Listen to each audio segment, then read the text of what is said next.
scene unfold and seeing John Walker, a Jewel ones will was under that shield and with the wing. his highs were as people that The brand new just talking about the movie. I was just Clerk's level was Omega. because she was never her wife. So the Falcon and the Winter Soldier.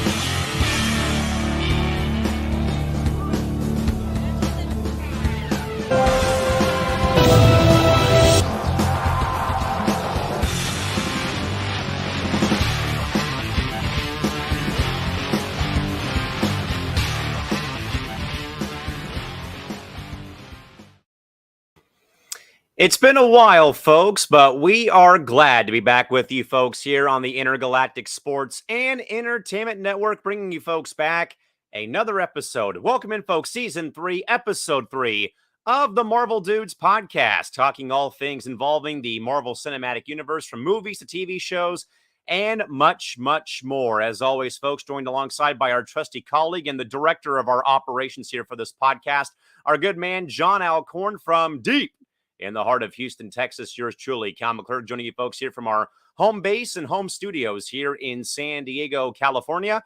Mr. Allcorn, great to be back, though, man, talking Marvel for the first time in quite a while here on ISEN programming, though. But JA, as always, man, good to see you.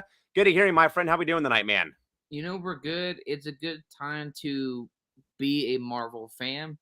I think regardless of, and I will probably say this throughout the show, regardless of how we feel about a certain TV show, I think that's the beautiful part about the Marvel community is having different opinions. Can't wait to see y'all watching tonight, and can't wait to see if we get some viewers from Twitch, to be honest. I'm kind of curious to see after what happened with our sports show this past weekend. So, yeah, folks, we are gearing up for a nice week of programming here on Intergalactic Sports and Entertainment here on this Monday evening, June 13th, 2022. As always, folks, we welcome your input.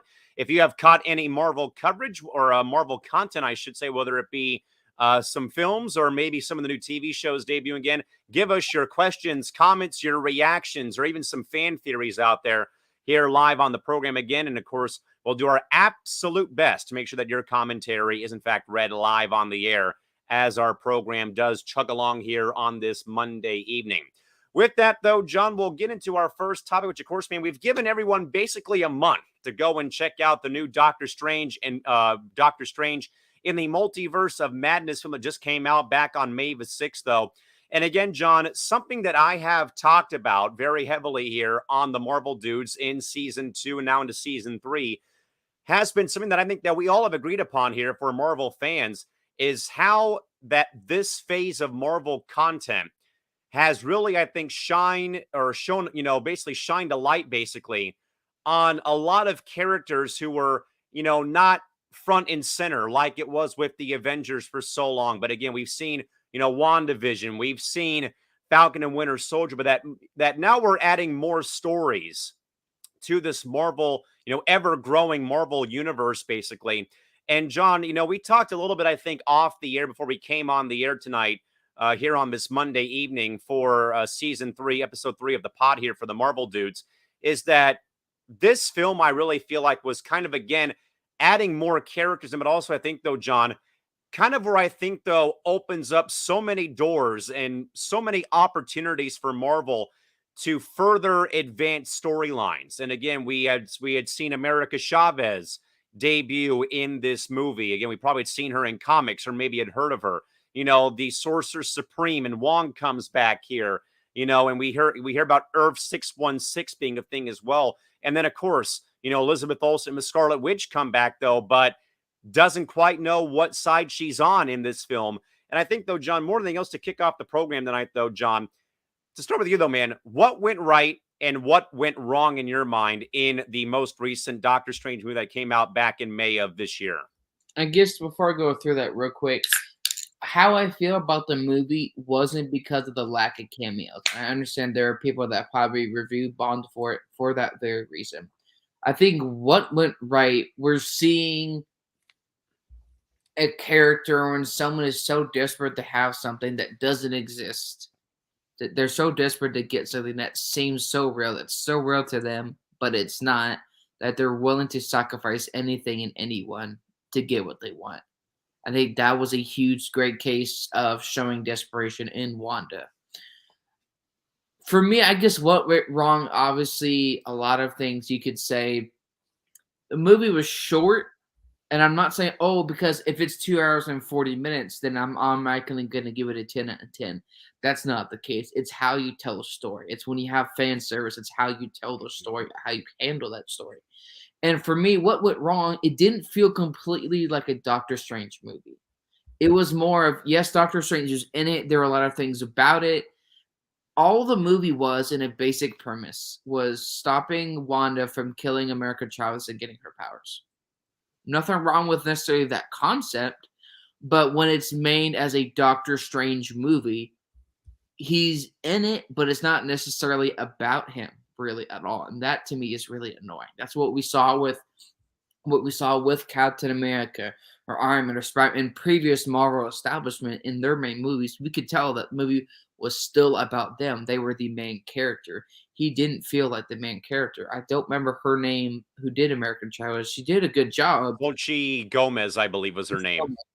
Did a good job. I didn't completely care. Like we didn't have enough time to really be attached to a character like we did a Tony Stark or Chris Evans' character or Hawkeye or some of these other characters we got over time. It just felt it was interesting, but I did like what went right where they're showing some of the emotional pivotal parts where she's with her kids, quote unquote, because obviously they don't exist. They were never a thing. Hence why in WandaVision, why the pregnancy went by so quickly. How she wants back, she misses her kids again, yet quote unquote, that going through the dark hole, or like it's kind of not a WandaVision 2.0, but like it's taking some of the things from that and adding into Multiverse of Madness, where she's already had the dark hole to hold of her. She's absolutely delusional. I think what went right, they had some very good tones of what Marvel does emotionally, but there wasn't for me necessarily a lot of multiverse outside of what they had in partly in the beginning that started off strong. The pacing, I think, for me was very inconsistent. It had some points where it was really good, and then it stopped, it slowed down, and then it went back up, and then it was like back and forth, back and forth. And I think when it's not just in the movie, I think we talked about this too, and a lot of people may agree or disagree, is that when you advertise for a movie, you shouldn't show the big things before the movie comes out. Because now imagine the MCU, folks, anybody that's watching, all those amazing members we have, Agent C-Mac, Director Mark, all the things we have from Marvel. Imagine if all those big pivotal moments were spoiled. Imagine that moment in Endgame towards the end. If you weren't there opening night or the morning after, that was something special. Or Spider-Man, or for some people, unfortunately, No Way Home, or many other establishment of Marvel movies. You've seen some of those moments in those advertisements, it would kind of ruin that hype that Marvel has done so successfully in the past. Well, sorry, Callan, you're about to say something? No, I mean, I just more so agree with you, though, John, on the aspect of more than anything else. I think what the biggest thing that I think that Marvel got wrong here, and this could be like a, maybe a good like learning lesson, maybe, is don't put all your chips in the middle of the table and go all in on some of those very big key moments of the film, though, when when you're showing trailers. I mean, just imagine they would have leaked leaked the portal scene, like you were saying, John, to your point, though, like imagine the portal scene being utilized in the trailer of Endgame, or seeing who was the Winter Soldier, for example, in the Winter Soldier film, or like, a big, Or scene that's supposed to play out as the film goes on. I think that's more so, John, and at least from my side of the story, the biggest dropping of the ball by Marvel Studios was kind of using all the big, the high points of the film, though, that really locked you into the movie.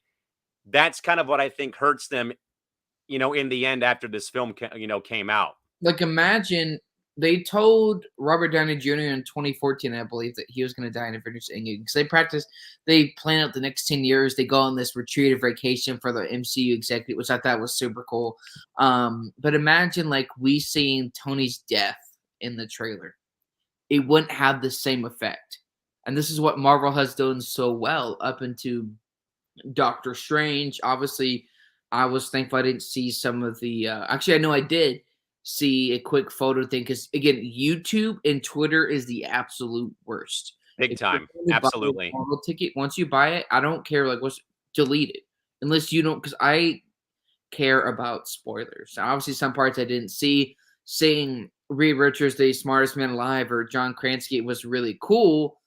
But it's like you saw Professor Xavier's voice or heard it in the trailer. And to me, hearing that or seeing it in the movie for the first time makes it a lot more exciting, that thrill.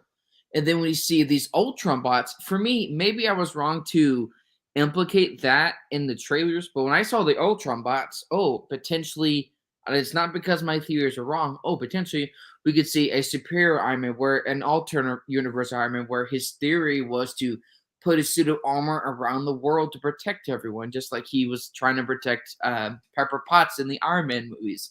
That they never did anything with the Ultron bots. All they were just a bunch of waste of the movie. They didn't really do anything. They didn't. I thought they were going to play some type of part of it, but it had no connection to Ultron or Vision or anything. Like, I'm not mad about that. I just think when you show that in the trailer of him being arrested, you would think something bigger is going to happen.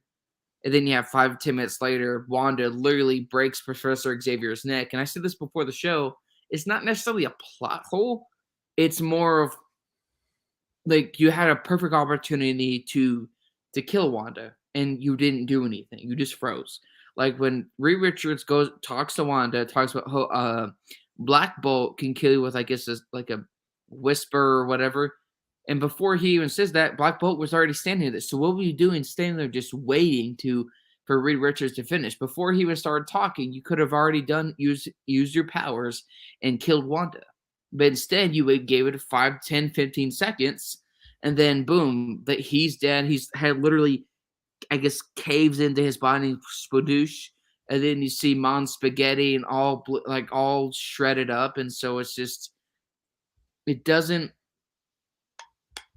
I don't know what you would call it. It's a missed opportunity. Now, obviously, she wasn't going to die. I'm not surprised she was the main villain.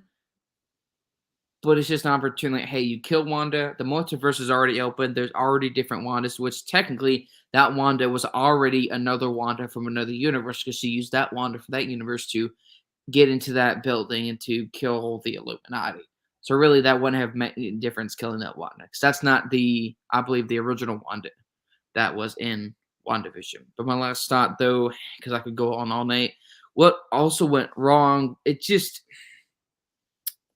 leaving the theater, something felt, I guess, missing. Like, maybe I was wrong. There's 30, 40 minutes extra. If you put it in the movie, maybe the pacing would have been different. I just still go back, though. Again, if it's a Doctor Strange movie or it's a Spider-Man or a Marvel movie and that's the main character, I kind of forgot at some points it was a Doctor Strange movie. But it was good, but I still give it a 5 out of 10. Outside of Black Widow, it had some really good moments, but to me, the way they advertised it in the trailers didn't replicate the same way to the movie on screen. Yeah, John, I agree with you in regards to your commentary more so about it maybe being a missed opportunity. Again, you kind of, burn a lot of your content in the trailer, but it's all of like basically like, pivotal moments of the film is used to set up the storyline. But I think though, John, what I think was also, like another like strike against the movie. To your point though, John, it's more along the lines of what you had already mentioned. The trailer, the trailer footage is one thing. But it's more of like the fact, and I think, John, this may be like an off-base parallel here, and I'll get your thoughts on this though.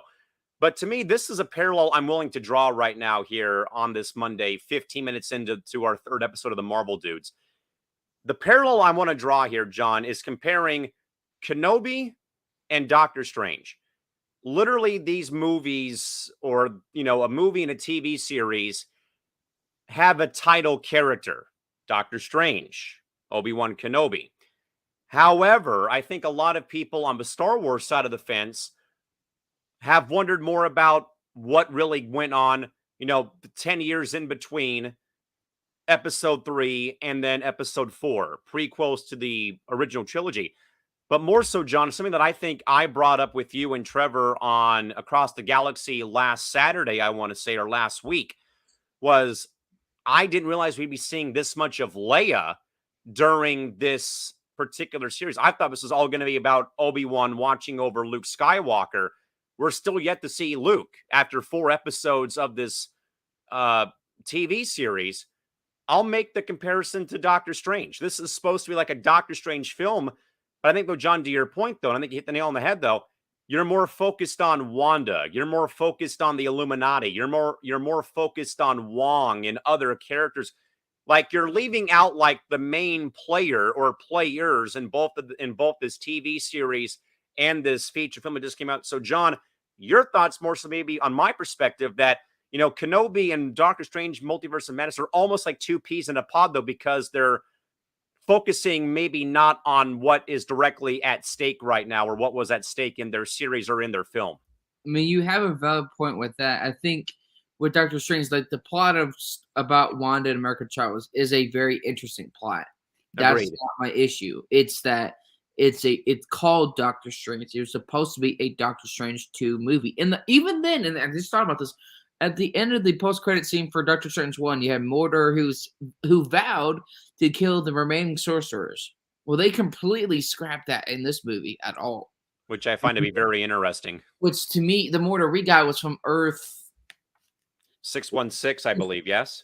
Yeah, 616, at least that version of the Illuminati and Mordor. So I wonder if they'll probably explain it in the 3rd movie, because this lady that was at the post-credit scene, which is the lady later on in the comics, Doctor Strange does marry. And they're not supposed to, but they do it anyways. And he has that 3rd eye on top, but supposedly he wasn't getting a complete hold of the Darkhold, but yet he did. So like, I don't understand how like that 3rd eye doesn't affect Doctor Strange moving forward.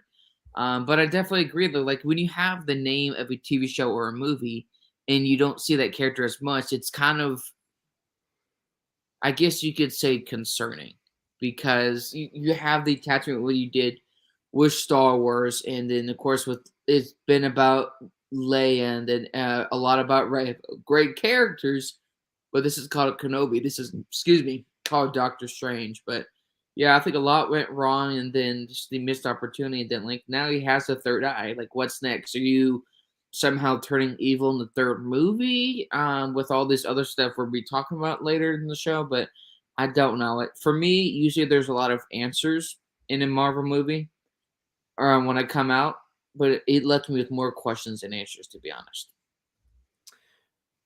Yeah, I mean, sadly, I think that you would agree that we agree, though, John. I'm just trying to, pull up a few things real quick here, just kind of see where things stand right now. Again, kind of recapping Doctor Strange and the Multiverse of Madness. John, just doing some quick research here. Per what has been listed on Rotten Tomatoes via very quick Google search, my man, you're not off base. Only 74% of viewers gave the film, gave the film like a positive rating. And also just over 86% of Google users like the film. So I think, John, it kind of goes to your point, though, more so about like just a lot of missed opportunities. John, do you agree with those numbers, though, that about like just over 70% of people on Rotten Tomatoes gave the movie like a clean bill of health, and that just over 85% of viewers using Google also like the film, though, in your mind? I definitely have to agree. Like, my review is not negative or positive. It was like, it wasn't just right. It wasn't too hot or too cold. It was there. Now obviously it plays a lot of pivotal roles for Marvel moving forward, so that's a good thing. But I'm so glad that I just randomly thought about this as we're about to finish this up. But another part that went wrong, you're throwing music notes at each other. How stupid is that? Like, you're literally throwing musical numbers at each other. It's just, to me, I'm sorry, but that is the dumbest thing outside of the stupid post-credit scene for Hawkeye when you have a big musical that nobody asked for.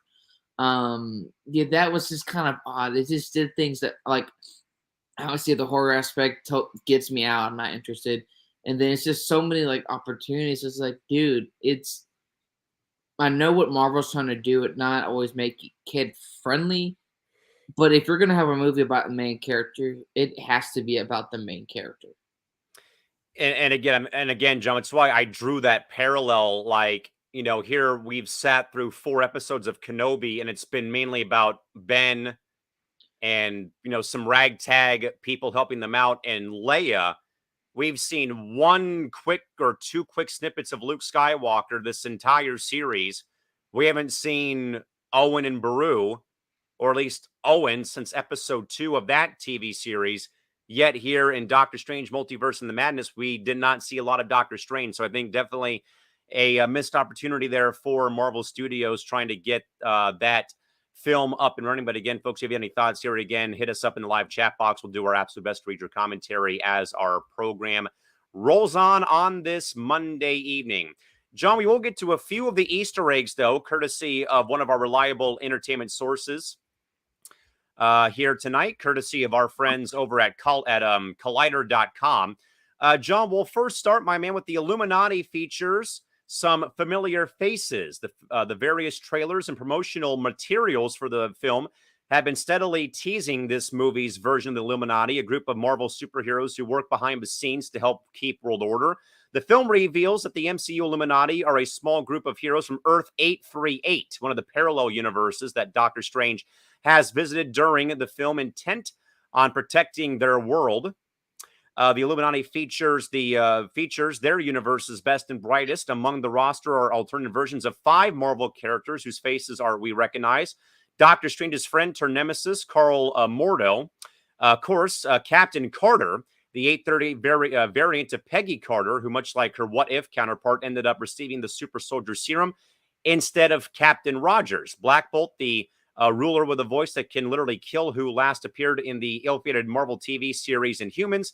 And, of course, Maria Rambeau, played by Lashana Lynch, Carol Danvers' BFF, who became Captain Marvel in this world, and Professor Charles Xavier, played by Sir Patrick Stewart, the telepathic leader of Fox's X-Men movies. The 6th member of the Illuminati, however, is a brand new MCU version of the Fantastic Four's Reed Richards, played here by John Krasinski, as John mentioned, from The Office, who Marvel Studios almost cast as Captain America way back when, has been a long fan favorite for the role. So, John, again, I think it's cool, though, that we kind of dive back a little bit into some of the, some of the, notable characters in Illuminati. But still, though, John, just still very interesting, though, seeing a few of these, characters and people come back in this film.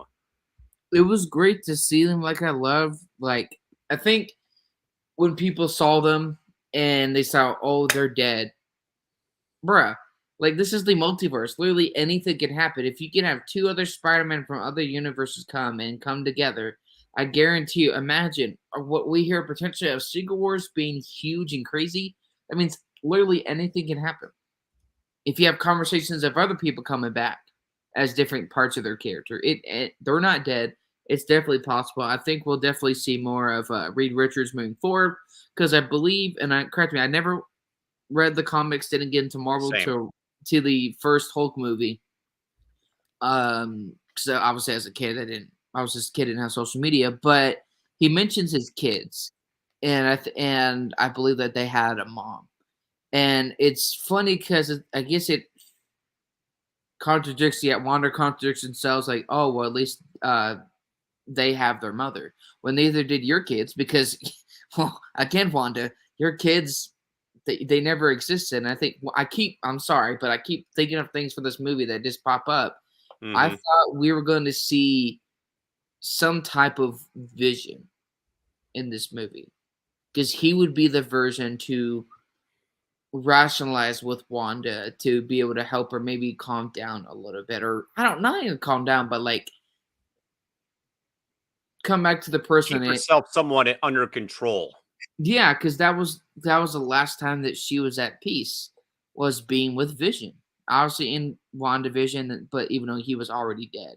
But yeah, just a lot of missed opportunities. But again, these are not dead. Illuminati is not dead. This is the multiverse, and I'd be curious to kind of see. I guess what happens moving forward. The next one, John, again, we kind of talked a bit about this as well off the air, but again, I understood that reference. If you're going to bring back several Marvel characters from the MCU and beyond, you might as well have some fun with them. So in Multiverse of Madness, we don't just see or get Professor Xavier, we get a version of him that rides around in a hover chair that looks like it popped straight out of the popular animated X-Men TV series that ran from 92 to 97, and that Disney Plus is soon reviving. Good to know there.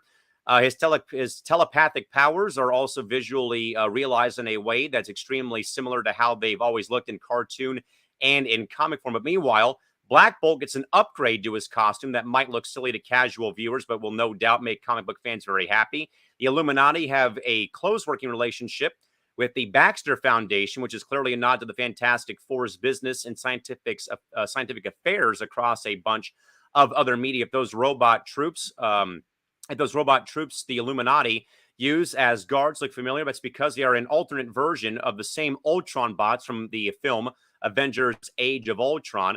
And best of all, it turns out Peggy did not just inherit Cap's shield and powers in this universe. She also inherited his catchphrase, confidently telling a attacking Wanda Maximoff, "I can do this all day." And I think, though, John, more than anything else, though, again, this was essentially taking the What If series and adding her into this film, which I thought was great.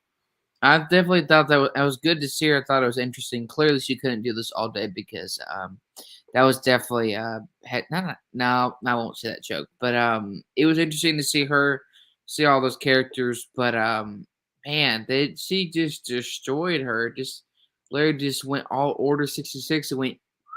You got the Dooku treatment. Gone, goodbye, sayonara, baby. How about reading is fundamental, John? These are there are two different books that play a key role in the film's main plot. The first is The Darkhold, a powerful tome written by the elder god Thothan, who gets name dropped in the movie, that is full of dark magic spells and can corrupt the mind of the sorcerer of witch who dares to use it. In the comics, the book has been a highly coveted mystical artifact since Marvel's first introduction way back in 1972, but it also made their first live action appearance in Agents of S.H.I.E.L.D., where its power was used to craft a elaborate virtual reality. It then showed up too on Runaways as a Marvel TV series that streams on Hulu. Your mileage may vary on whether those things count as MCU canon. Regardless, the book next showed up, though, in Agatha Harkness's lair at the end of WandaVision. But Wanda, of course, was able to come away with it at the end of the series and uses it in Multiverse of Madness to attempt to reunite her with her children. The movie also features the Book of Ashanti, another book with a long comic history dating back to the 60s. That is the quote-unquote white magic counterpart to the Darkhold. I think, though, John, more so, this reminds me a lot, though, also like in a Star Wars way, John, of like Luke Skywalker burning the Jedi library in episode 7 or episode 8, though, when he failed, though, when it came down to Ben Solo falling to the dark side of the Force in the sequel trilogy for Star Wars. It definitely did. It's just I'm trying to think of the word. Honestly, you have to come back to me. I'm having the biggest brain fart right now. Yeah, just trying to see what else we have here for Easter eggs, John. How about more of the comic deep dives here?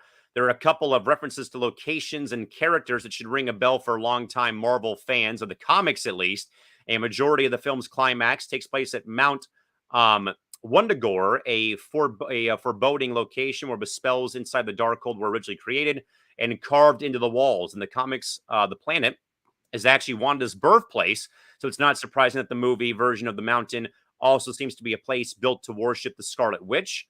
Pretty good, nice little drop right there. Basically, yeah, what universe are we in now? During the film, Doctor Strange passes through a number of alternate universes, including a black and white one where a Hydra logo is on a blimp. Oh, boy. Hinting that the terrorist organization had taken over the world. Oh, man. Okay, can we stop there for a sec, John? Oh, boy. That's a tough one right there. If that's the case, that really leads to a lot of other theories and things that we were talking about before the show. With that being said, Hail Hydra. no, I'm not going to say what I said before the show. Yeah. Uh, what was it about this movie? Dang, you have to come back to me. I literally just had a good thought. I mean, Oh, John, well, here's the thing though. I have to kind of go down the world history universe for a sec here.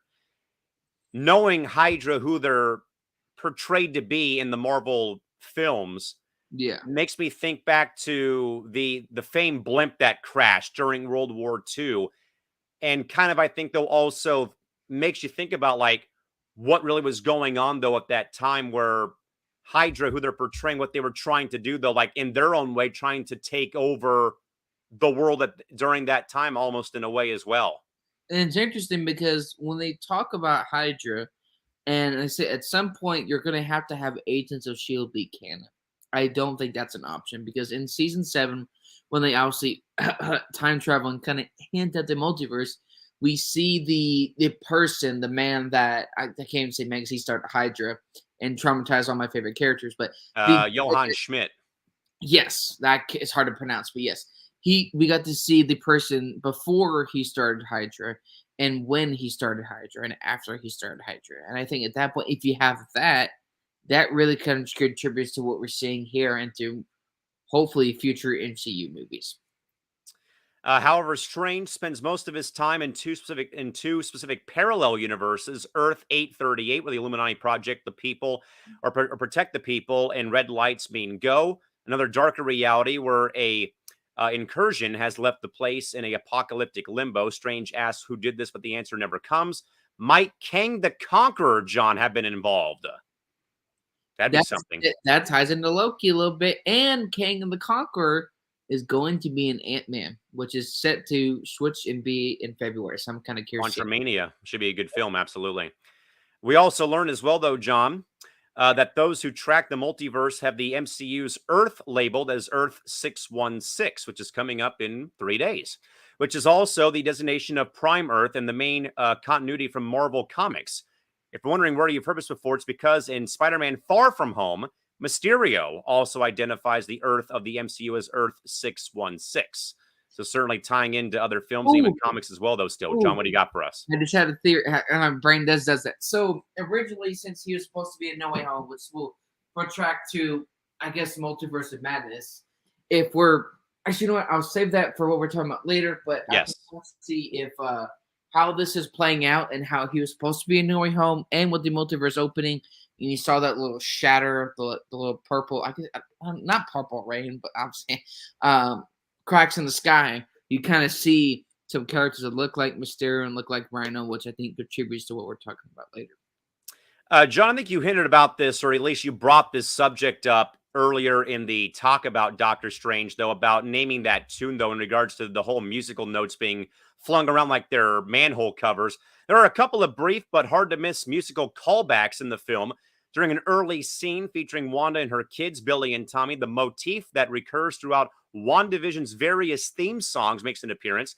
Captain Carter's arrival is accompanied by a variation of the original Captain America theme done by famed composer Alan Silverstreet. I absolutely love his work, folks. And when professional Charles Xavier first enters the Illuminati chambers in his hover chair, it's not the X-Men movie theme that plays on the soundtrack, but rather the iconic theme song from the animated X-Men television series. So plan on having that earthworm earworm stuck in your head the rest of the day. Am I right, John?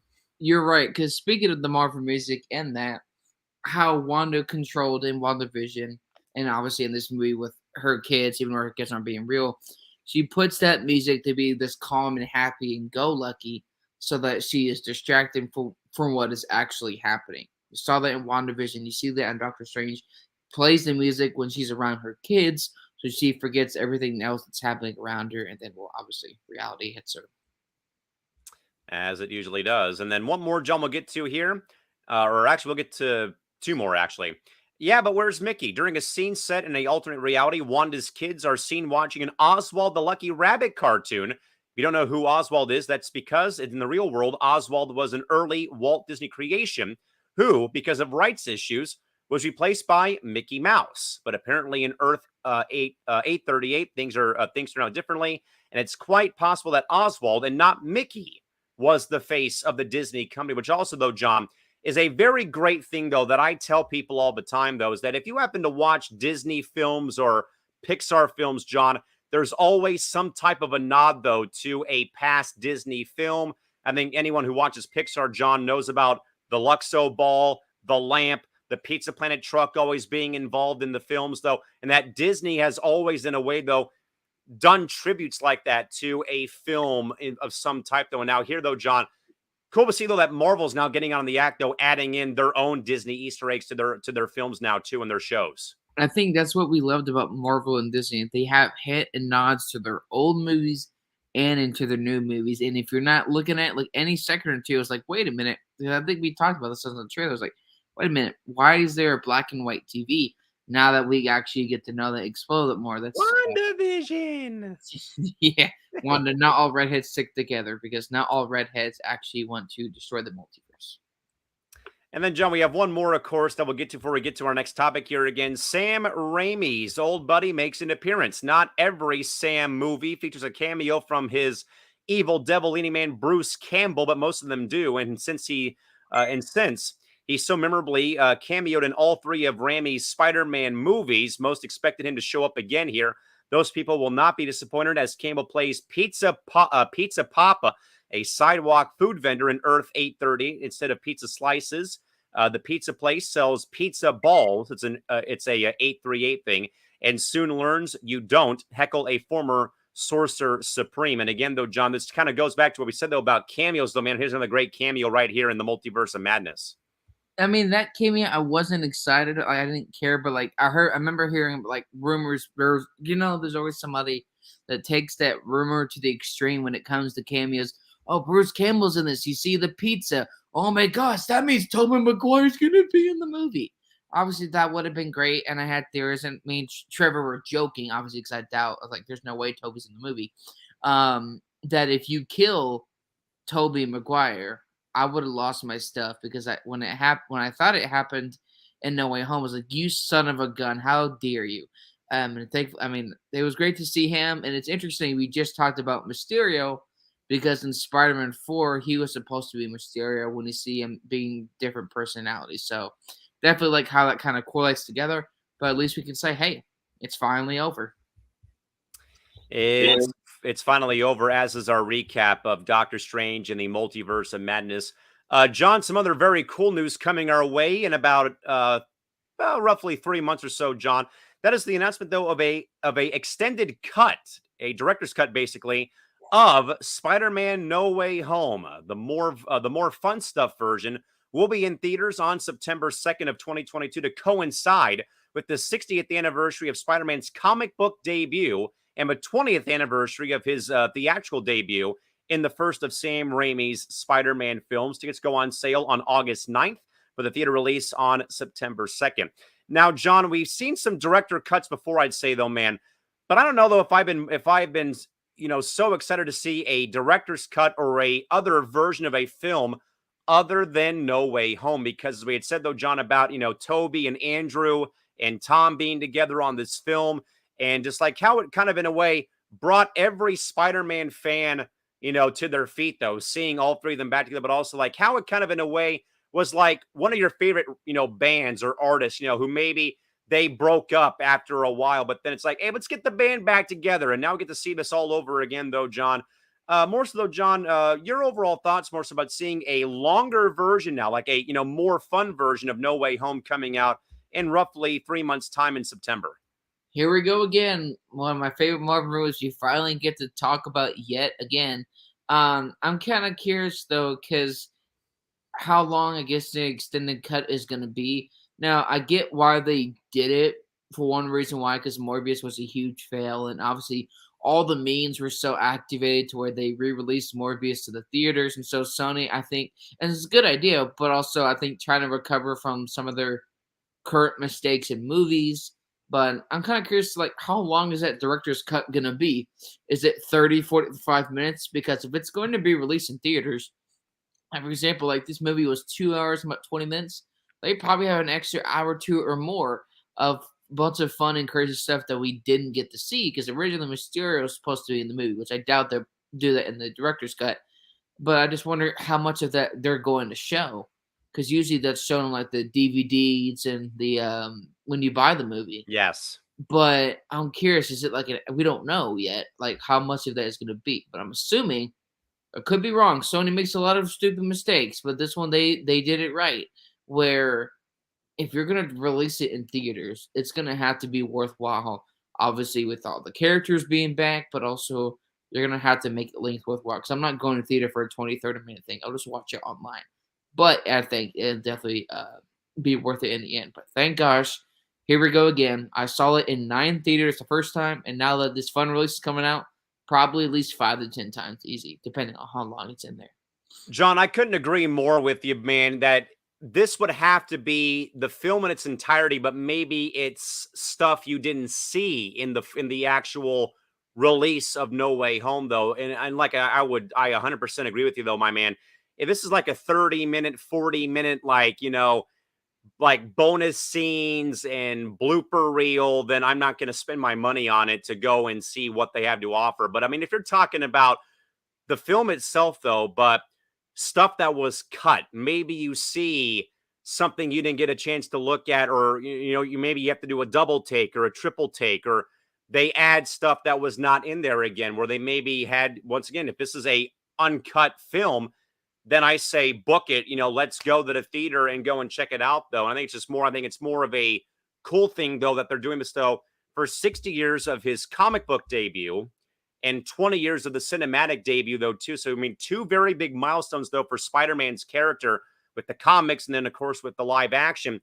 But I think more than anything else, though, John, I think what's so important, though, and why I think this is important to talk about is that you're absolutely right, though. I think that anyone out there watching would agree, though, is that I don't think you would drop the money to go back to the theater and just watch like a 30-minute, 40-minute, maybe like an hour long, deleted scene reel and like behind the scenes and the blooper reel. Like, if anything, this would have to be the film from start to finish, though, but the uncut version, where maybe there's more to it. Maybe there's stuff that was in the final cut, but then got cut out at the last possible second, though.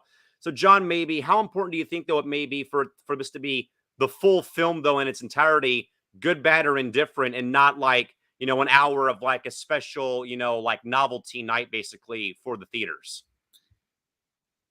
It's one of those what you definitely have. It has to be worth it because we know, like with like Star Wars and other movies, that there's been what probably an extra 2 or 3 hours. Because I think regardless, it's gonna come out of theaters at some point, and we're gonna be able to see it at home. And so for it to be worth it, it has to be hour and a half, or give or take, because there are so many things, maybe questions you want to see or alternative scenes.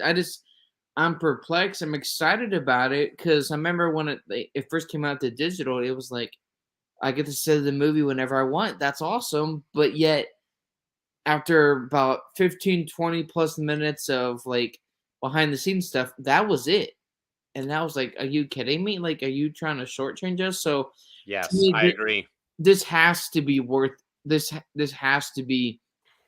I would hopefully think it would be worth it because you're shortchanged because people at least used to buy the DVDs and the 4K copies and the hard steel books to get the extra scenes and stuff you wouldn't get if you didn't get that collection. But now it's going to be releasing in theaters, so I think it's going to be great. I'm definitely going to go see it, but it has. I don't know what else to say. It has to be more than an hour for it to me be worth it because I could just wait till I get home. Because like, how long is it gonna be there? We don't know. It's gonna be there 2 or 3 weeks or a month or Limited time run, perhaps. I think or is Sony gonna like milk this? Because really, No Way Home when it left, it didn't leave here till towards the end of March, and it was already on digital. So I don't know how it's gonna work, but hopefully, the length is worth it. Yeah, I think that's the big selling point, though, John, is that they would probably have to put that out like well in advance before the film goes into theaters. Like, pay this much, though, but hey, this will be the full blown product. This is not going to be just like the hour like bonus reel, basically. That's what I think that was so important, though. They would probably, I think, John, like a month beforehand, explain what this is all about, though, I think, because I think that, you seem confused. I'm confused. I think anyone out there in the multiverse is confused, though. Like, are we going to be paying our money to see the full film that was, shot, but then not edited? Is this like the unedited version, or are we going to be paying our money to be watching gag reels and blooper reels and, like bonus features and behind the scenes content? That's more of like what I think is the big storyline, I'd say, more than anything else, though, again, folks. But once more, everybody, again, the extended cut, though, of Spider-Man No Way Home, the more fun stuff version is going to be in theaters on September 2nd to mark 60 years of Spider-Man's comic book debut, at least the anniversary of it, and 20 years of his cinematic debut in the first Spider-Man film. Again, tickets will go on sale on August 9th. And again, and once more, the film will be in theaters on September the 2nd. With that, though, John, over to our final topic for the night, though, man. That is the opening episode, though, my man, of Miss Marvel that debuted on last Wednesday. However, though, John, probably a bit of a rough day, though, for Disney Plus viewers, for Disney Plus watchers, John, because you got hit with a 1-2 combo. You had Kenobi episode 4 drop on Wednesday, and then episode 1 of Miss Marvel drop on Wednesday as well, though. So I think people were torn between watching Miss Marvel and watching Kenobi in the 4th episode this past week, though. But, John, I have read, though, this is more of a thing, though, that is kind of, in a way, our segue or kind of building the bridge, though, between Captain Marvel 1 and the second Captain Marvel film, I believe, coming out next year or in 2024, though, with Brie Larson reprising her role as Captain Carol Danvers, a.k.a. Captain Marvel. John, more than anything else, though, is what I had taken away, though, from this. More of probably the first thing that I've seen personally, John, maybe geared more to the younger demographic of viewers, though. However, though, John, this series, I believe, though, from what I've seen, though, what I had watched, though, on Wednesday or even over the course of the weekend, though, but that while it may, though, John, look to be geared, though, towards the younger audience, though, this, though, I think, though, for us at least, as the, like the older demographic of Marvel viewers, though, John, this does, I think, carry a lot of weight, though, into the sequel of the Captain Marvel, sequel now, maybe a trilogy, or now with this TV series, though. But, John, maybe your thoughts more so maybe on the kid-friendly, perhaps, or younger demographic of viewers being more so the targeted audience for this Miss Marvel television series, though, after episode 1. When I found out that it was rated towards kids and like that, I mean, obviously that's like, okay, well then what about everybody else? Was like, okay, whatever. So then I'll go into it and be like, hey, let's I'm gonna have a different approach to it. I'm not gonna go into, oh, this is the worst thing I've seen and blah blah blah. I was glad they changed some of the powers because at least in the comics you didn't get to see it because like characters don't move in the comics, but like in the game, which is not great. Like with the stretchy arms, I feel like it would look really cheesy to see that live action.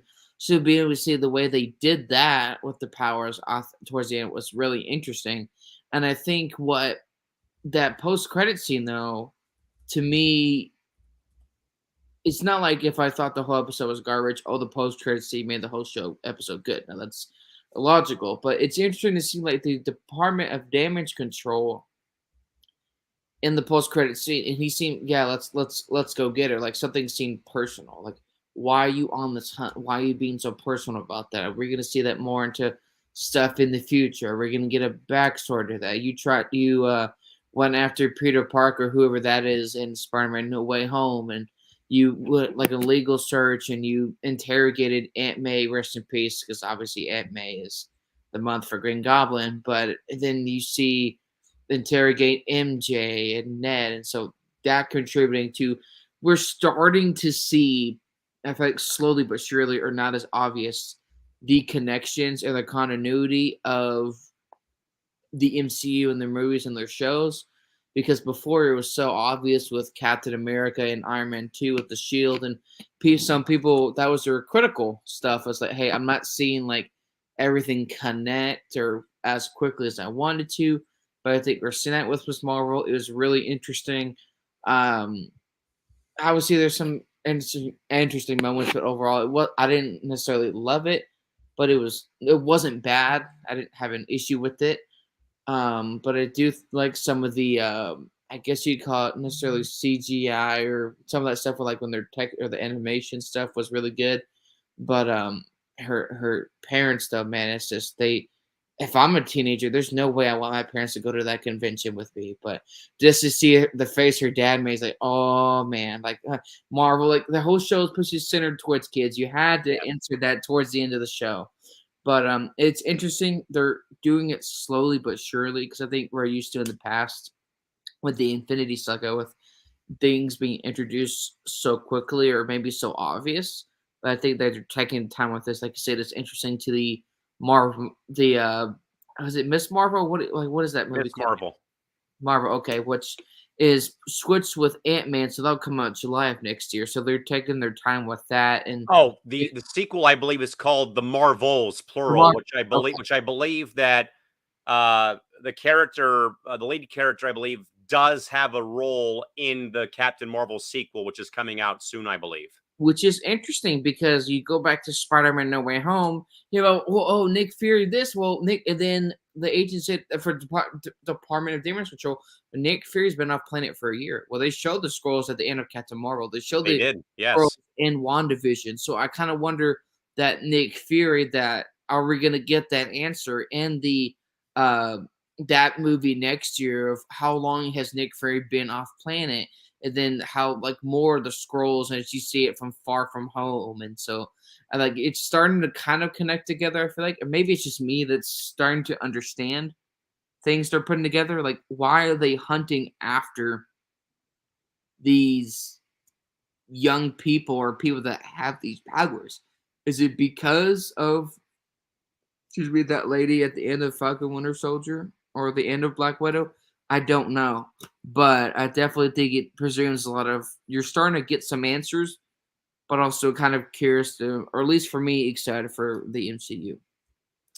John, I think the thing that's more perplexing, and there's the old saying that that we should not judge movies, books, songs, sports teams after one game or one episode or one song coming out. But John, I've been very perplexed here looking at some of the numbers courtesy of Google in regards to the first episode of Miss Marvel being released, though.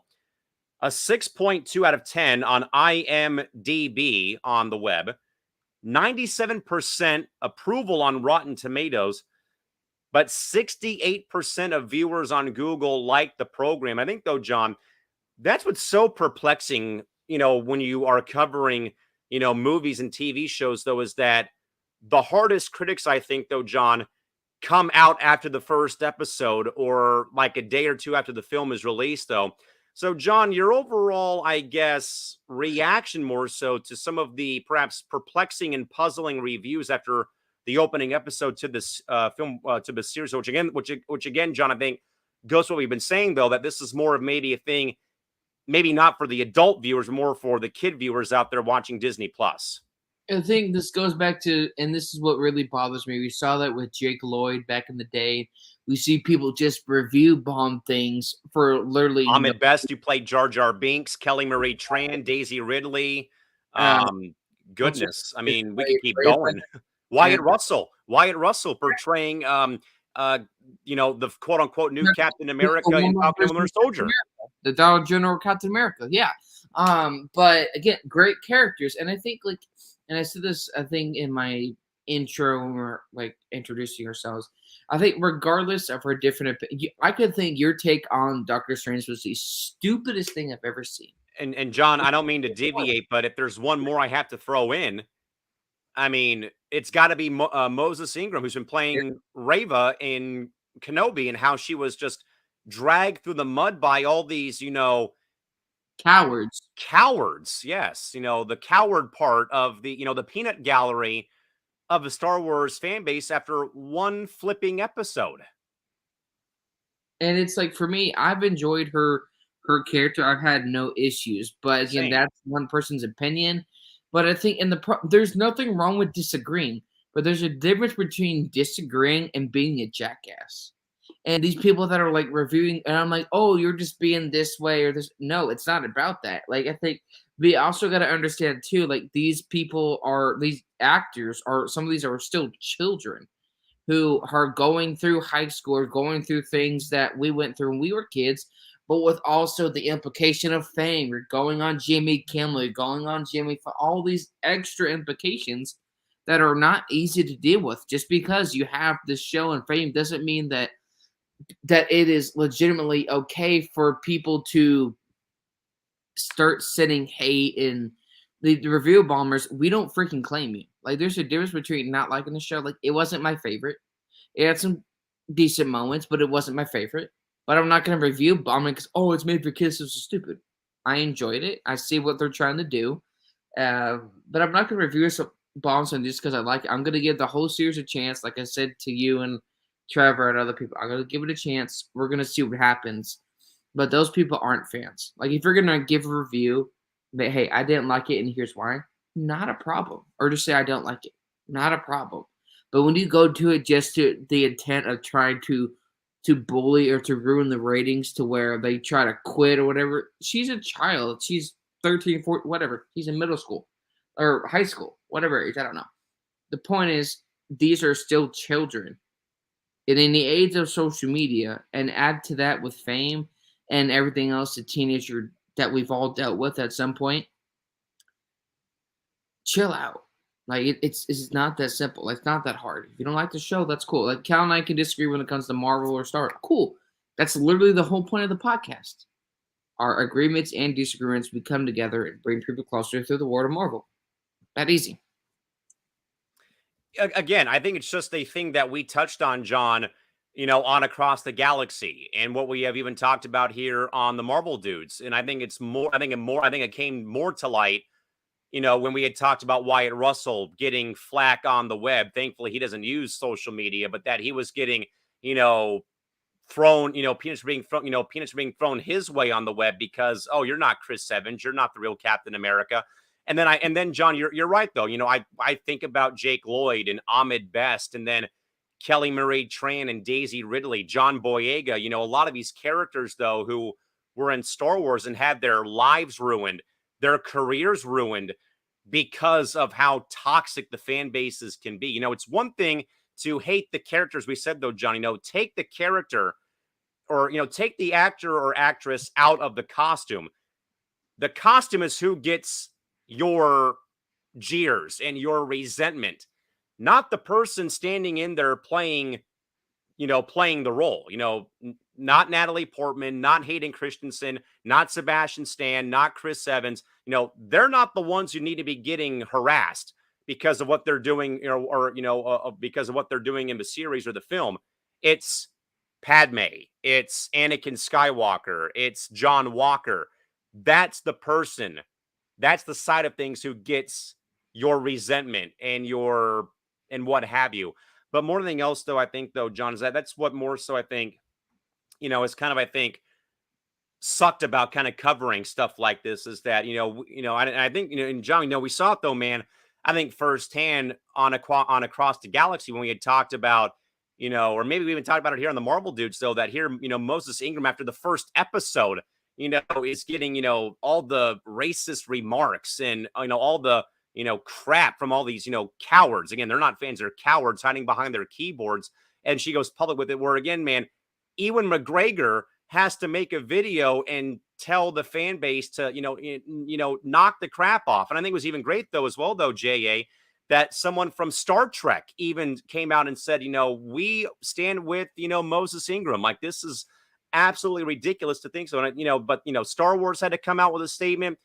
Ewan McGregor put a video statement out. Star Trek put one out. Like, this is uncalled for behavior. I know you can't weed it out. You can't really stop it because it's, it doesn't matter whether it's, movies or TV shows or sports, John. It's going to happen regardless, though. But certainly, I don't think that's contributed to why it's been maybe a bit of a flop after one episode, though. But it's certainly, I think, a talking point. I know, ticks us off very big time for sure, though. But John, we'll get this go ahead. Sorry, this last point. I think the problem is they didn't write the character. Like, go after, like, I'm not saying go after the writer. No. What I'm saying though is get annoyed at the, hey, I don't like how you read. I think that it was not great. I think it was terrible.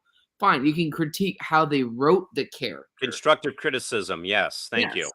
But the character didn't write the character. Not in every case where you have like Evan McGregor being the producer or whatever. Not like for characters in movies or shows, most of the time they're just the actor, they're just the actress. They don't write the character. They are acting with what they were given, regardless of how terrible it was. They have a lot of times they don't have any control over it. And that's what it is. It is what it is at the end of the day. With that, John, one more thing or two more things, I should say here.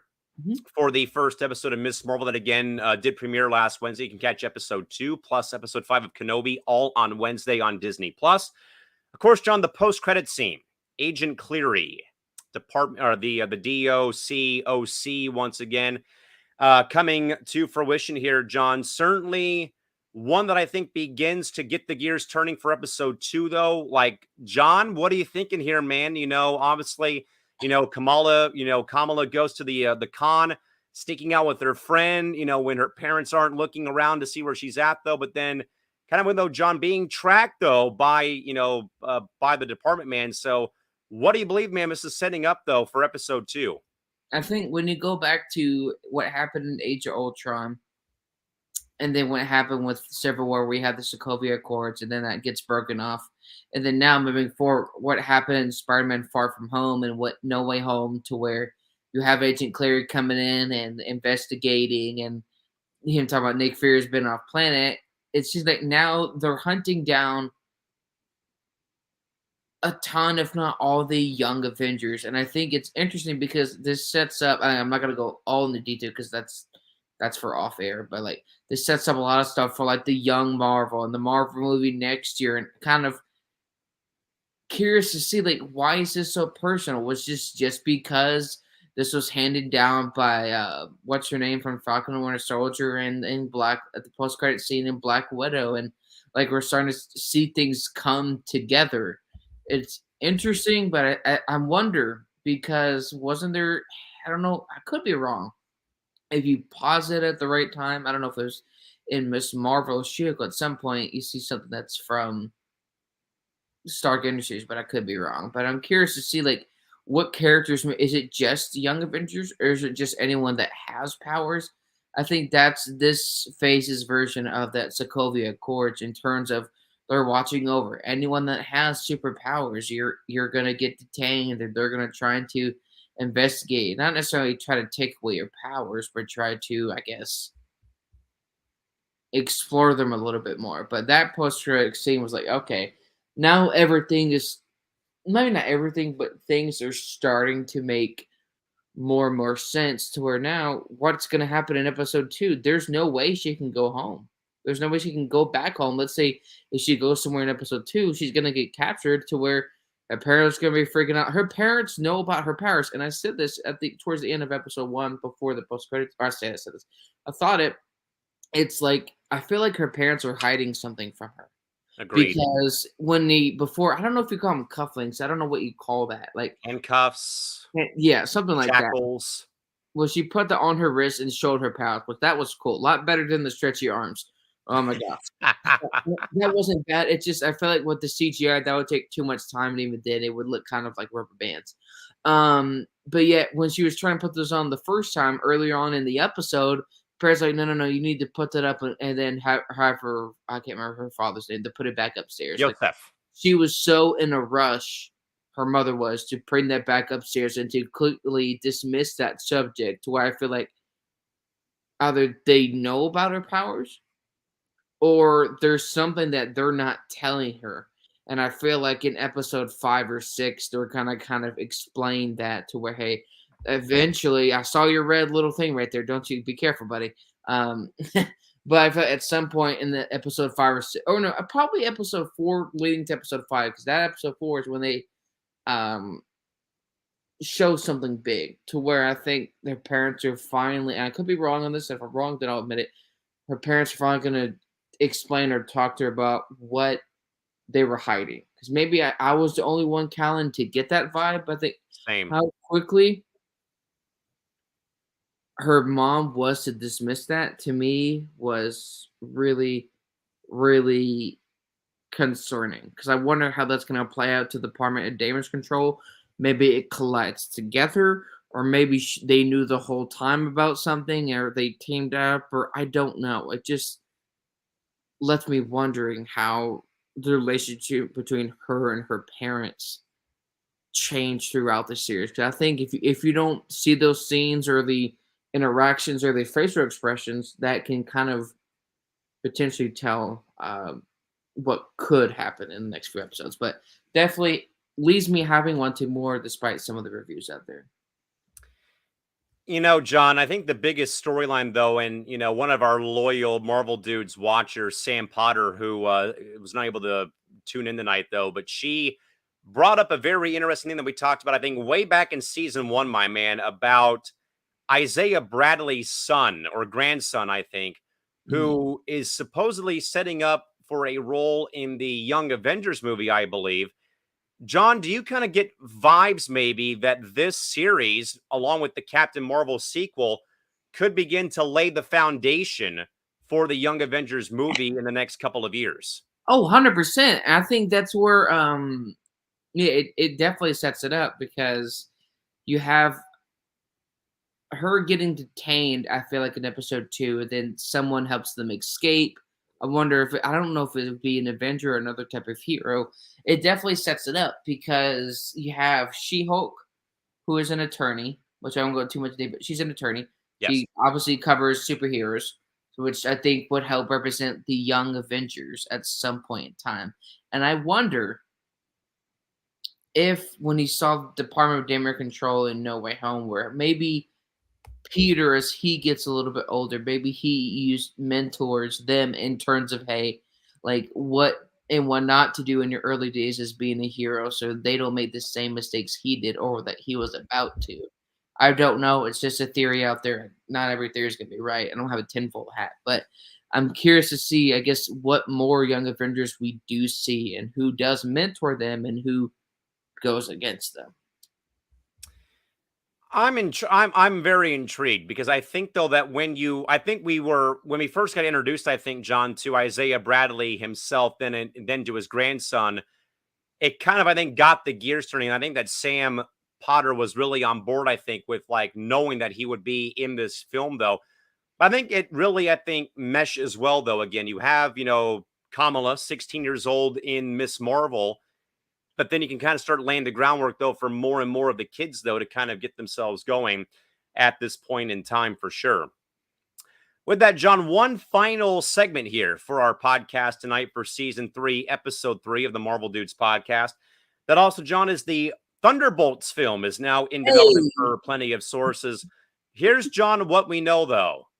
Baron Zemo, U.S. Agent John Walker, Yelena, the sister of Natasha Romanoff, and Abomination could all be in this film along, John, with Valentina, who could be recruiting for the Thunderbolts from the Falcon and Winter Soldier series, would be also in this film. So again, John, Baron Zemo, the U.S. Agent John Walker, Yelena, Abomination, and Valentina, all perhaps in this film. And even, John, some very small rumblings that the gentleman who was triggered by this red notebook I have in my hand here, my friend, yeah. could also perhaps be involved in this film. John, I mean, this I think could be something truly, for one, intriguing, but also I think could perhaps, I think, be a good filler and buffer, I think, JA, to the Captain America movie that I think will go deeper with Sam Wilson's story and where they left off in the Falcon and Winter Soldier. But again, John, you've got 3 of the main puzzle pieces to Falcon and Winter Soldier in this Thunderbolts film again, with Baron Zemo, with John Walker, and then with Valentina, played by Julie Louise Dreyfus, I believe, again.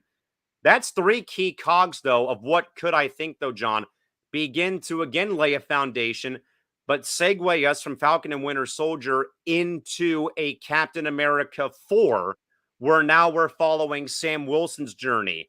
Where maybe, John, I think we probably do, in fact, have that Steve Rogers memorial, maybe what we had talked about back in season 1, season 2, about, Steve Rogers' death. Again, we saw them go to the Smithsonian, though. But, John, this begins to get my gears grinding, though, again, much like what Falcon and Winter Soldier did to me for 6, 7 or 8 episodes, though, John. Your overall thoughts, more Samantha, about the film being in development, but what does the cast right now say to you again? Zemo, Walker, Yelena, Valentina. Again, three of those four, or five, I should say, again, with Abomination. Three of those five characters, John, all were main players in Falcon and the Winter Soldier, about a year or so ago. Well, I have a lot of thoughts about it, to be honest, but obviously the recruiting started in Falcon Winter Soldier, like you said, with the Dollar General Captain America.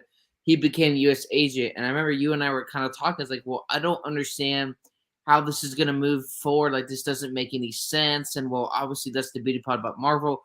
Now we're starting to kind of get an idea to the point where this essentially could be teamed up to destroy or try to destroy some of the young Avengers or the young Avengers that are being hunted down by the Department of Damage Control, which is in Miss Marvel. But this is really interesting. Obviously, a little bit unfortunate with I can't remember his name, who just passed away, who we wouldn't see his character in the movie. Obviously played Agents of Ultron. He would have played the Red Hulk. Well, I think William Hurts, I can't remember his name, that just passed away this year.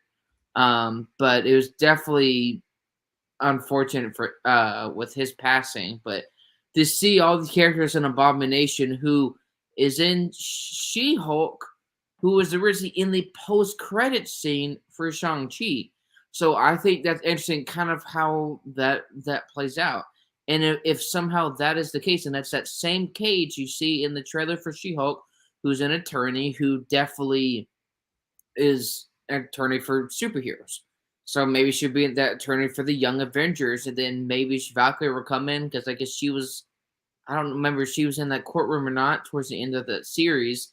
She recruits U.S. agent, which is why he got the new suit. She recruited and lied to Yelena in the end of Black Widow, which is why she tried to kill Hawkeye and Hawkeye.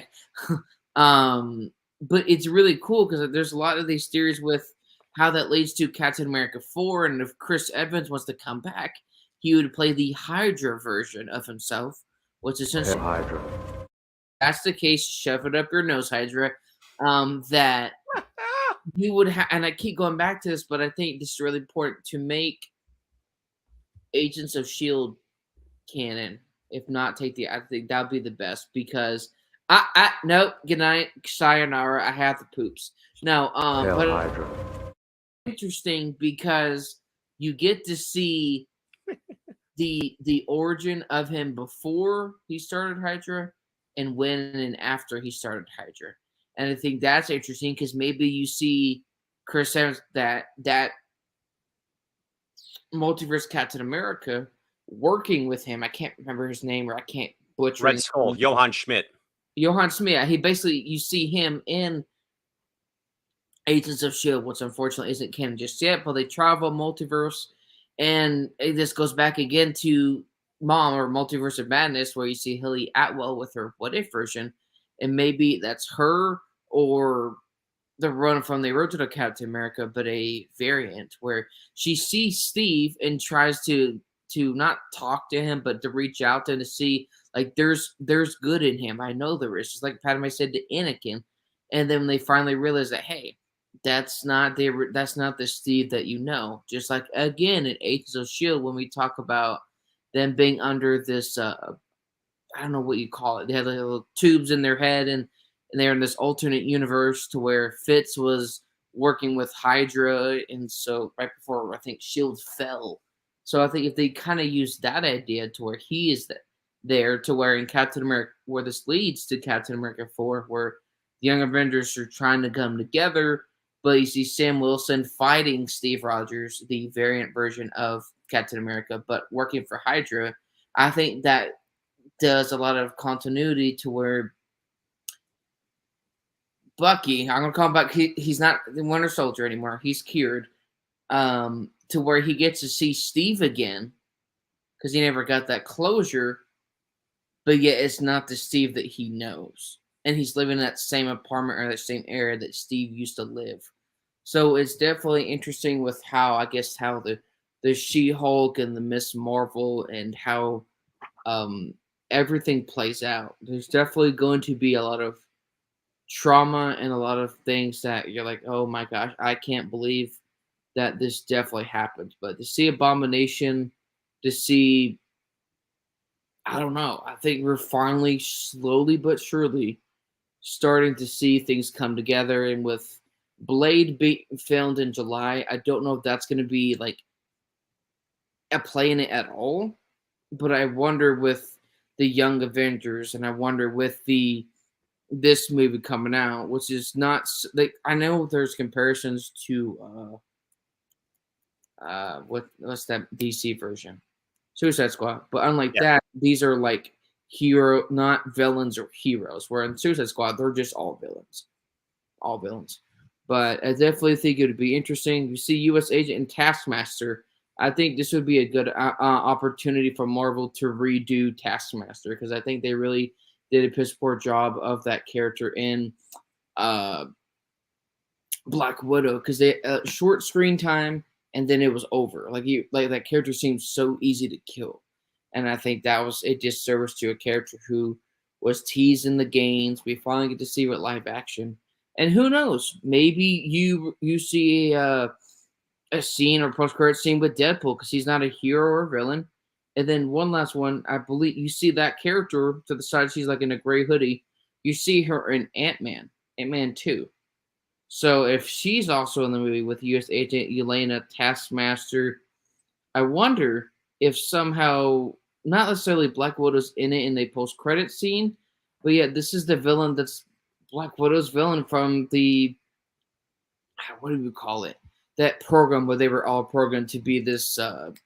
The KGB. Yes. And so I wonder if that plays out, because she was in it working with a studio project with Marvel. I'm not saying that's what it is. I don't know.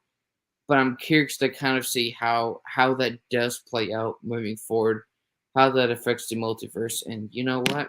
I would be happy to be that version that kills John Walker right square in the, it's in the heart. Again, the character. Oh, come on. Well, you finally found me. Look, buddy.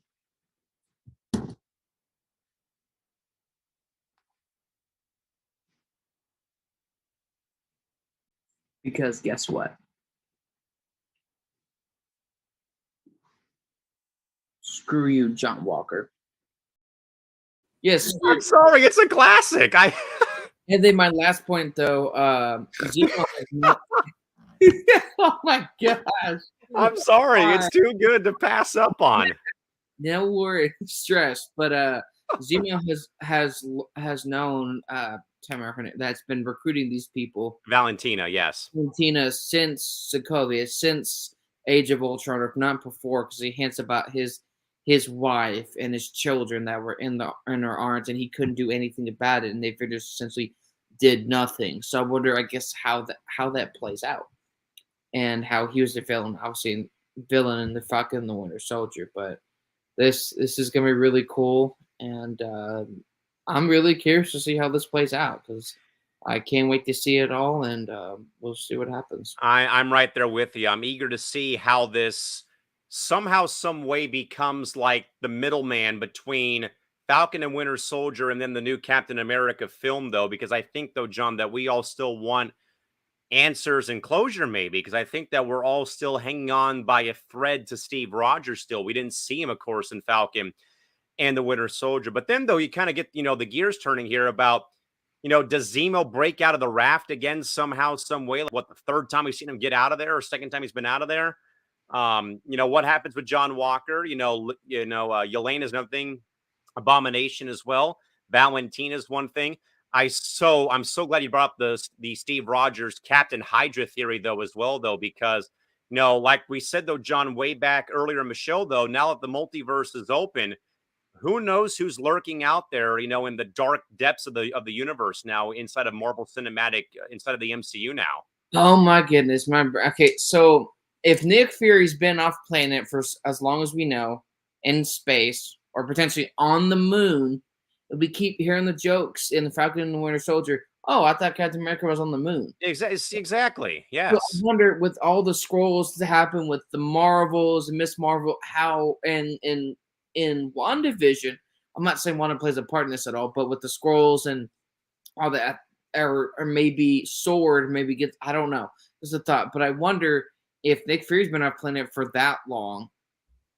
I wonder if the Steve Rogers we had, I'm not saying he was a scroll, but I wonder if that Joker, that thought of the assumption of, hey, I thought he was on the moon. I wonder if that's been true, and he's been on this moon all this time with Nick Fury. Then I wonder. I guess the Steve Rogers we saw wasn't the original Steve Rogers. I don't know. I'm probably delusional, but I wonder if he actually is on the moon, or if actually because we also never got that closure of that proper goodbye. Yes. With Iron Man, we got it with other characters. We didn't really necessarily get it with Black Widow, but we had like a closure, quote unquote.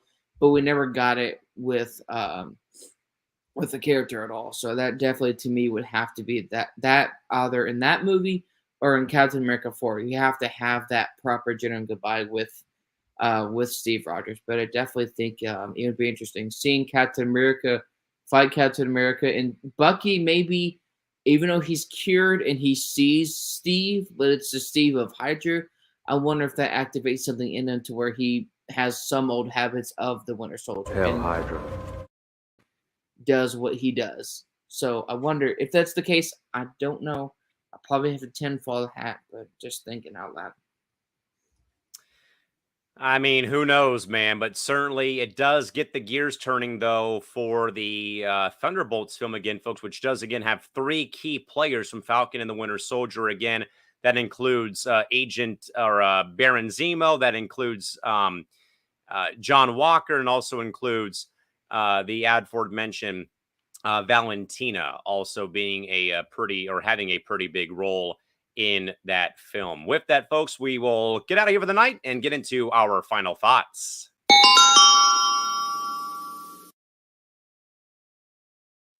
All right, final thoughts time here on this Monday evening, wrapping up our third episode of season 3 for the Marvel Dudes podcast. A quick program alert for you folks.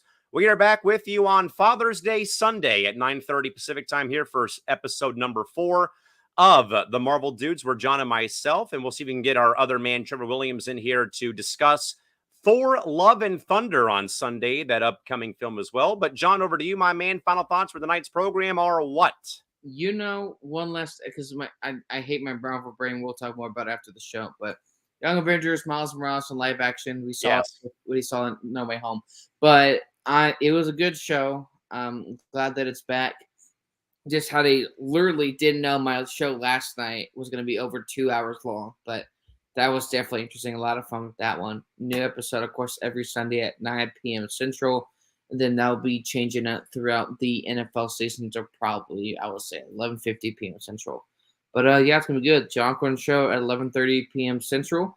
And then that's definitely, 9 o'clock Central for the John Allcorn show. And then at 11:30 Central, 9:30 Pacific, we're going to have the Marvel Dudes. It's going to be a lot of fun. A lot of content, and just be patient, folks. But we're gonna get this going. This is gonna come into existence, unlike Wanda's kids, who never existed in the first place. Oof. So again, folks, join us back here on Sunday as John and myself. Hopefully, we can at least, folks, get our other man in here, Trevor Williams, sometime soon. But at least for sure, John and I will be back with you on Sunday, Father's Day Sunday, to recap, or not recap, but at least discuss and begin deliberating about Thor: Love and Thunder, the next Thor film coming out in theaters sometime soon. Again, 9:30 local time here on the West Coast, back here on Intergalactic Sports and Entertainment. Also, John, I know that you and I talked about this as well before the program, though. But, John, we are getting ever so closer, my man, to launching our Entertainment Bugle, which is basically, man, our entire entertainment block of programs. So we're talking, John, Star Wars and Marvel, plus, though, man, working in some DC talk, but also, J.A., the hottest movies of the weekend, including, John, on Thursday. I believe on Thursday right now, I'm slated to go and catch Lightyear in theaters on Thursday. So, John, another program launching. But, man, we're talking everything involving entertainment coming up pretty soon, probably within the next week or two here. Dude, I'm freaking pumped because like I said, there's a lot of movies coming out. There's Lightyear. There's the Dominion movie. There's Top Gun Maverick, who's been just crushing at the box office recently. Top Gun Maverick, which honestly I haven't seen the first one, so whoops. But I'm not interested in seeing it. And then there's maybe necessarily people are interested in the maintenance movie. Then there's Thor: Love and Thunder. And then it's gonna be really cool because we folks, like I said, we're all passionate about Marvel. We're all passionate about Star Wars. Some people about football, women's sports, all the good stuff. But now, in addition to, if you don't like sports somehow, or if you don't like Marvel, or if you need to ask for forgiveness of that, then you have stuff, whether it's DC or other movies, and then that's the whole point when we go across the galaxy to different types of content. Can also confirm for you folks during the Entertainment Bugle segments or shows, I should say. I will, though, be doing some theme park commentary for you. If any of you folks are coming out to Disneyland, California Adventure, Universal, or Knott's, or Magic Mountain, I'll be also doing that as well to kind of add a bit more of a layer to our entertainment programs. We're working on all the details, though. But again, folks, as a reminder, back here on Sunday for another episode of the Marvel Dudes podcast. It'll be season 3, episode Quattro here from San Diego and Houston, Texas. And we'll be talking all things Thor, Love, and Thunder on Sunday night. But also, folks, we'll have plenty of content this week, though, involving sports again on Tuesday and Wednesday. We'll take Thursday off, though, and also have something for you on Friday as well. But with that, folks, for the entire cast and crew, for John Allcorn, yours truly, Callan McClurg, bidding you a pleasant rest of your evening here from across the Marvel Cinematic Universe galaxy here tonight on this Monday. Till next Sunday, folks, have a great night and a great week. We'll see you back here again to talk Thor, Love, and Thunder on Sunday back here at 9:30 Pacific time back here on your home for all things sports and entertainment talk, the Intergalactic Sports and Entertainment Network, folks. Till then, good night and bye-bye.